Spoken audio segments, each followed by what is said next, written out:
আমরা যে বিতরের নামাজ আদায় করে থাকি, সেই বিতরের নামাজের মধ্যে যে একটা দোয়ায়ে কুনুত আছে, এটা নারী পুরুষ সকলের জন্য।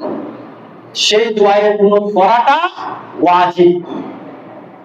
কেউ যদি দোয়ায়ে কুনুতটা না পারে, শিকার আগ পর্যন্ত সেই বান্দা দোয়ায়ে কুনুতের স্থানে, দোয়ায়ে কুনুতের জায়গায় রব্বানা আতিনা ফিদ দুনিয়া হাসানাতাও ওয়া ফিল আখিরাতি হাসানাতাও ওয়া কিনা আযাবান্নার, এটা পড়বে। যদি সেটা না পারে, তাহলে আল্লাহুম্মা গফির লানা, এই দোয়াটা পড়বে শুধু, আল্লাহুম্মা গফির লানা। দোয়ায়ে কুনুতের জায়গায় শুধু এই দোয়াটা পড়বে। কতক্ষণ? যতক্ষণ পর্যন্ত না সেই ব্যক্তি দোয়ায়ে কুনুত না শিখে।